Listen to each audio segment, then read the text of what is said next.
जय हिंद। आज की क्लास में हम लोग कक्षा 10th क्लास के भूगोल विषय से रिलेटेड हम लोग उस 1 से 5 लघुतरीय प्रश्न को देखेंगे। ये 5 क्वेश्चन बहुत ही इंपॉर्टेंट क्वेश्चन है बोर्ड परीक्षा 2023 के लिए, इसीलिए आप ये पांचों क्वेश्चन को अच्छे से समझकर लिख कर याद कर लीजिए ताकि बोर्ड परीक्षा में 5 क्वेश्चन में से कोई भी क्वेश्चन आए तो आपसे छूट ना सके। तो चलिए धीरे देखते हैं हम लोग कौन से 5 क्वेश्चन है जो बार बार परीक्षा में पूछे जाते हैं। पहला नंबर मेरा क्वेश्चन दिया हुआ है, मैग्नीज के उपयोग पर प्रकाश डालिए। किसके उपयोग पर? मैग्नीज के उपयोग पर प्रकाश डालिए। तो इसका आंसर है मैग्नीज के अनेक उपयोग है। मैग्नीज के बहुत सारे उपयोग है, जिसमें जंग रोधी इस्पात बनाने में मैग्नीज का उपयोग होता है। जंग रोधी इस्पात बनाने में, इस्पात एक जो बनता है वो मैग्नीज के सहयोग से, मैग्नीज के मिश्रण से इस्पात बनता है जिसमें जंग नहीं लगता है, इसलिए उसको जंग रोधी कहा जाता है। मिश्र धातु का मतलब होता है जो मिक्स हो, मिला हो, बनाने में भी इसका उपयोग होता है। किसका उपयोग होता है? मैग्नीज का जो मिक्स धातु यानी मिक्स करके जो धातु बनाए जाते हैं उसमें भी मैग्नीज का बहुत बड़ा योगदान होता है। फिर आगे हम लोग का इसमें है, इसका उपयोग शुष्क बैटरी बनाने में भी उपयोग होता है। शुष्क बैटरी बनाने में भी मैग्नीज का उपयोग प्रमुख माना जाता है। इस प्रमुख उद्योगों के अतिरिक्त फोटोग्राफी कैमरा का सामान बनाने में भी मैग्नीज का उपयोग किया जाता है। चमड़े की सफाई करने में भी मैग्नीज की उपयोग की जाती है और दिया सलाई बनाने में भी मैग्नीज की उपयोग की जाती है। तो आपसे क्वेश्चन पूछा गया था मैग्नीज के उपयोग पर प्रकाश डालें, कहां कहां पे इसका उपयोग किया जाता है। तो सर्वप्रथम हमने आपको बताया कि जंग रोधी इस्पात के निर्माण में किया जाता है। मिश्र धातु अगर किसी धातु के साथ मिक्स करके इसको बनाया जाता है तो उसमें भी इसका उपयोग किया जाता है। और उसके बाद शुष्क बैटरी बनाने में भी इसका प्रयोग किया जाता है। इस प्रमुख उद्योग के अतिरिक्त मतलब इसके अलावे भी फोटोग्राफी कैमरा के सामान बनाने में, चमड़े की सफाई के रूप में, फिर उसके बाद में दिया सलाई के निर्माण में भी मैग्नीज का उपयोग बहुत ही महत्वपूर्ण माना जाता है। इसीलिए बहुत सारे उद्योगों में मैग्नीज का उपयोग किया जाता है बहुत सारे धातुओं के निर्माण करने के लिए। उम्मीद है डियर स्टूडेंट्स आप 1 नंबर क्वेश्चन को अच्छे से समझ पाएंगे। अब चलते हैं हम लोग दूसरे नंबर क्वेश्चन की ओर। रेड माने डाटा बुक। आप अक्सर सुनते होइएगा लाल रंग का जो प्रकीर्णन होता है बहुत अधिक होता है। रेड डाटा बुक उससे रिलेटेड तो नहीं है, लेकिन हाँ ये वन्य जीव के संरक्षित से रिलेटेड है, इसीलिए आप इस क्वेश्चन को अच्छे ढंग से समझिए। चूंकि इस धरती पे सभी जीवात्माओं का रहने का समान अवसर और आधार माना गया, इसीलिए हमें भी किसी भी जीव को अपनी जीवनचर्या इस धरती पर बिताने के लिए प्रक्षेपण नहीं करना चाहिए, यानी रोक नहीं लगाना चाहिए। इसीलिए हम लोगों को भी जो भी जीव इस धरती से विलुप्त हो चुके यानी समाप्त हो चुके और जो समाप्त होने वाले हैं इन्हीं का उल्लेख रेड डाटा पुस्तक में लिखी जाती है। ये बहुत ही इंपॉर्टेंट है क्योंकि आने वाले समय में न जाने इस धरती से कितने सारे प्रजाति क्या हो जाएंगे, विलुप्त हो जाएंगे और बहुत सारे विलुप्त हो गए, जैसे डायनासोर, जिराफ अभी तो है लेकिन आने वाले समय में ये लोग भी क्या हो जाएंगे, विलुप्त हो जाएंगे। अभी आप देखिए बहुत सारे पशु पक्षी जो है, पक्षियों को तो और ज्यादा शिकार किया जा रहा है जिसके बदौलत वो अपनी अस्तित्व खो जा, अपनी आंखों के सामने अपने नस्ल को बर्बाद होते देखा जा रहा है। सबसे ज्यादा इंपॉर्टेंट अभी है पर्यावरण। यहाँ जंगलों की सफाई करके उद्योग धंधे लगाए जा रहे हैं जिससे पर्यावरण प्रदूषण हो रहा है। तो इन सभी बातों को ध्यान में रखते हुए हमें पर्यावरण, ऐसा नहीं कर रहे कि उद्योग धंधा नहीं लगाए, यहाँ लगाइए जहां पे उसका उपयोग करने लायक हो, जहां पे बंजर भूमि हो आप वहां पे उद्योग धंधा लगाइए। जो उपजाऊ भूमि है उससे बचा कर रखिए। और अगर पेड़ की कटाई कहीं हो रही, चिपको आंदोलन इसी से रिलेटेड है, टिहरी गढ़वाल सुंदरलाल बहुगुणा के नेतृत्व में चलाया गया था 1870 के दशक में। तो वो इंपॉर्टेंट क्वेश्चन है, हालांकि इंपॉर्टेंट है, हम आपको आगे इस क्वेश्चन को भी विस्तार में बताएंगे तो आप उसको समझिए। वहां के लोग पहले पेड़ों से चिपक जाते थे, चिपको आंदोलन में पहले हमें काटो फिर पेड़ को काटना।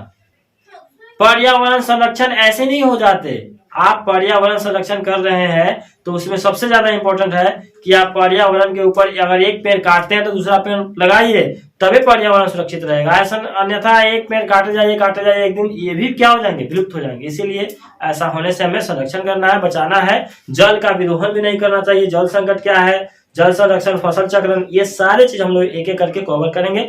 अभी हम आपको जो 5 क्वेश्चन बताए इसे आप फोकस करके समझने का प्रयास कीजिए। रेड डाटा पुस्तक क्या है, बुक यानी पुस्तक। तो भारत की दो संस्था बॉटैनिकल सर्वे ऑफ इंडिया और वन अनुसंधान ने मिलकर 1970 ईस्वी में, कितना में, 1970 ईस्वी में भारत की संकटग्रस्त जो अभी संकट से जूझ रहा, संकटग्रस्त वन्य जीवों की प्रजातियों की सूची तैयार की थी। कब तैयार की थी? तो 1970 में। कौन तैयार की थी? तो भारत की दो संस्था, एक थी बॉटैनिकल सर्वे ऑफ इंडिया और दूसरी थी वन अनुसंधान। ये दोनों ने सर्वे किया, जिसके आधार पर यह बताया गया कि इस धरती पर कितने सारे जीव आत्माओं विलुप्त हो गए और कितने सारे अभी उसके कगार पर, विलुप्त होने के कगार पे है, और धीरे धीरे ये हो ही जाएंगे। इस सूची को ही रेड डाटा पुस्तक या रेड डाटा बुक कहा जाता है। जिस बुक में विलुप्त होने वाले जीव आत्माओं का अध्ययन किया जाता है उसे रेड डाटा बुक कहते हैं। इसकी जो अवधारणा है प्रस्तुत करती है दो संस्था भारत की, बॉटैनिकल सर्वे ऑफ इंडिया और वन अनुसंधान। ये दोनों मिल करके इसका निर्माण करती है और इस पर नियंत्रण करती है। ये दोनों संस्थाएं मिल करके इन विलुप्त होने वाले प्रजातियों के ऊपर प्रतिबंध लगाते हैं और इनको पुनः अग्रसर करने के लिए प्रेरित करते हैं, चाहे उन्हें वन सुरक्षा में लिया जाता है। अगला मेरा क्वेश्चन है, उम्मीद है आप दूसरे नंबर क्वेश्चन को समझ पाएंगे। संसाधन संरक्षण की उपयोगिता पर प्रकाश डालें। संसाधन एक्चुअली होता क्या है, संसाधन क्या होते हैं? तो मानव जीवन में हम जितनी भी वस्तुएं का उपयोग करते हैं वो सारे वस्तुएं संसाधन कहलाते हैं। तो आप समझ सकते हैं, आप अपने जीवन में या हम अपने जीवन में न जाने कितने हजार वस्तुओं का उपयोग करते हैं। जो उपयोग करते हैं वही संसाधन है, जो हम उपयोग नहीं करते वो संसाधन नहीं है। मानव अपने जीवन की आवश्यकता की पूर्ति के लिए जिस वस्तु या जिस पदार्थ का उपयोग करता है वो सारे संसाधन कहलाते हैं। तो संसाधन की परिभाषा सटीक है, आप इसे भी याद करिए कि मानव जो अपने जीवन की आवश्यकता की, मूलभूत आवश्यकता की पूर्ति के लिए जिस वस्तु या जिस पदार्थ का उपयोग करता है उसे हम लोग क्या कहते हैं, संसाधन कहते हैं। संसाधन का संरक्षण करना आवश्यक है। जो आपको ऐसा नहीं कि अभी नल जल योजना बहुत तेजी से वायरल है और काम भी कितना कर रही है आप समझ रहे हैं, तो इस पर ध्यान देना। कहीं नल का टोटी खोल के जो शुद्ध पानी पृथ्वी पर कितना परसेंट, 0.2% है, इसे भी लोग बर्बाद किए जा रहा है। 0.02% है। इसे भी मीठा जल, जिसको शुद्ध जल कहा जाता है, इसे भी बर्बाद किया जा रहा है इस नल जल योजना के तहत। हालांकि इसका कोई उपयोग नहीं। मान लीजिए जहां जल की कमी है, जैसे उत्तर बिहार तो क्या है, बाढ़ से परेशान है, दक्षिण बिहार सूखा से परेशान है, तो वहां पे इसकी सिंचाई की व्यवस्था के लिए काफी सारे इंफ्रास्ट्रक्चर और बहुत सारे नहरों का विकास करना पड़ेगा। तो हम लोग संसाधन संरक्षण की उपयोगिता को जानते हैं। संसाधन संरक्षण होता क्या है? विश्व स्तर पर, आंसर इसका, विश्व स्तर पर संसाधनों का वितरण काफी विषम है। काफी विषम का मतलब समझ सकते हैं, खतरे में। संसाधन एक्चुअली हमें पता तो है, लेकिन जानबूझकर भी हम गलतियां करते हैं कि ये नहीं होने वाला है कभी खत्म, हम ये वो थोड़ी कर रहे हैं, पर्यावरण का सुरक्षा के वो हम ही जिम्मेवारी थोड़ी ना ले सके। ऐसे लोग मिलेंगे आपको, तो उन लोगों को थोड़ा प्रेरित करना है, समझाना है। ऐसा नहीं कि नहीं माना तो उसको मनाना चाहिए, बताना नहीं है, समझाना नहीं है।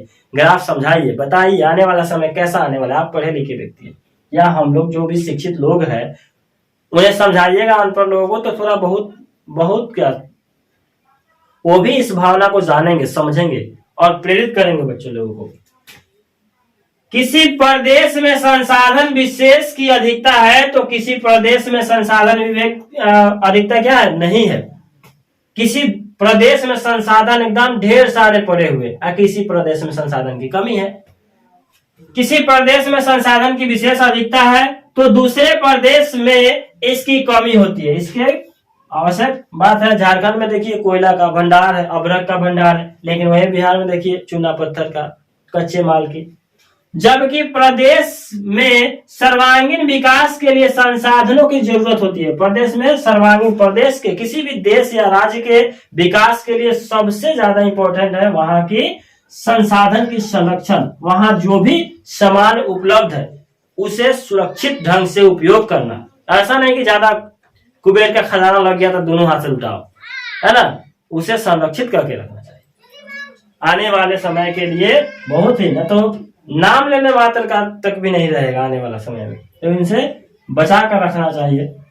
जबकि प्रदेश में सर्वांगीण विकास के लिए संसाधनों की जरूरत, विकास के नाम पर मानव संसाधनों का अविवेकपूर्ण एवं अनियोजित उपयोग किया है। आप समझ सकते हैं, मानव जो कहता है हमारे देश में, यहाँ के राजनेताओं का भी बहुत बड़ा योगदान है भ्रष्टाचार के ऊपर।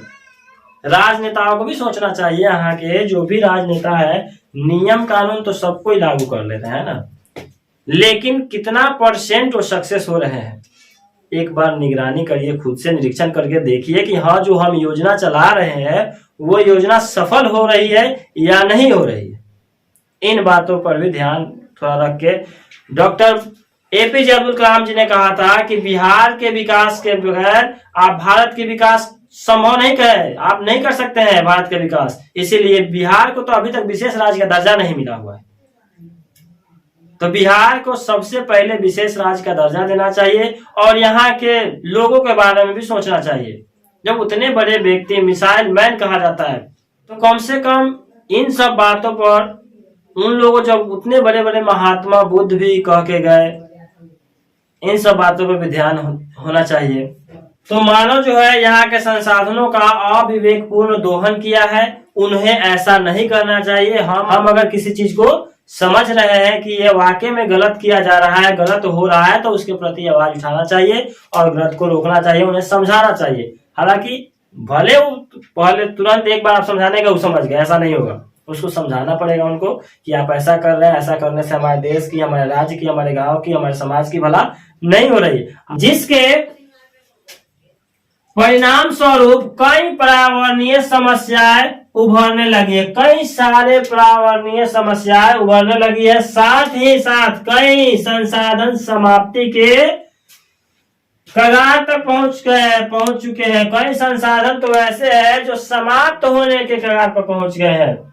इसीलिए भविष्य में विकास के लिए, विशेषकर सतत विकास के लिए संसाधनों का संरक्षण जरूरी है। संसाधनों का संरक्षण जो है बहुत जरूरी है, जरूरी नहीं बहुत जरूरी है और बहुत ही अच्छे ढंग से करना चाहिए, उपयोगी है, बहुत ही संरक्षण इसका जरूरी है। और लाइफ में यानी जीवन में आपको इसकी जरूरत पड़ेगी ही पड़ेगी। अगर आप तुरंत समाप्त कर लीजिएगा संसाधन को, तो वही कुबेर का खजाना जब गया एक हाथ से मिलेगा क्या, है ना। तो उन्हें बचा कर रखिए, संभाल कर रखिए अपने आने वाले पीढ़ी के लिए, नहीं तो वो देखना तक भूल जाएंगे, सोचेंगे कि काश हम उस समय जन्म लिए होते जिस समय आप जन्म लिए थे। सोचिए उस समय आपके ऊपर क्या बीतेगा। अगर आप ऐसा सोचेंगे ना तो संसाधन संरक्षण करना शुरू कर देंगे, आज से और अभी से शुरू कर देंगे। तो संसाधन का संरक्षण बहुत जरूरी है। उम्मीद है आप संसाधन संरक्षण की उपयोगिता बहुत अच्छे ढंग से समझ गए होंगे। तो आप भी संसाधन का संरक्षण कीजिए और आसपास के लोगों को भी संसाधन संरक्षण के लिए प्रेरित कीजिए। तो चलते हैं हम लोग चौथा नंबर क्वेश्चन की ओर कि नहीं 4 तेल शोधक कारखानों का स्थान निर्दिष्ट कीजिए, मतलब उनका स्थान बताइए कि नहीं 4 तेल शोधक कारखाने कहाँ पे है। तो 4 तेल शोधक कारखाने निम्न स्थानों पर अवस्थित है। निम्न स्थानों पर है, पहला नंबर है डिगबोई असम, दूसरा नंबर है तारापुर महाराष्ट्र, बरौनी है, फिर इसके बाद में अंकलेश्वर है। 5वां नंबर मेरा क्वेश्चन है जल विद्युत उत्पादन के कौन कौन से मुख्य कारक है। जल विद्युत उत्पादन के कौन कौन से मुख्य कारक है।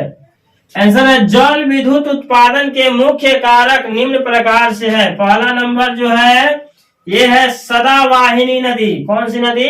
सदावाहिनी, मतलब हमेशा बहते रहने वाली नदियां। सदावाहिनी नदी। दूसरा है प्रचुर जल की राशि। अब नदी बह रही है लेकिन जल ऊपर से झरना से बहेगा नहीं तो कहां से बहेगी नदी, तो तेज रफ्तार होना चाहिए धारा, जिससे हमारे को विद्युत मिल सके यानी बिजली मिल सके। तीसरा है नदी मार्ग की ढाल। अब ऐसा नहीं कि ढाल है तो स्लो मोशन में, नहीं, पूरा तेज गति से चलना चाहिए। अगर धारा तेज नहीं होगी तो बिजली कहां से उत्पन्न होगी, इसीलिए धारा का तेज प्रवाह होना बहुत जरूरी है बिजली उत्पादन के लिए। चौथा नंबर है नदी का तीव्र देश।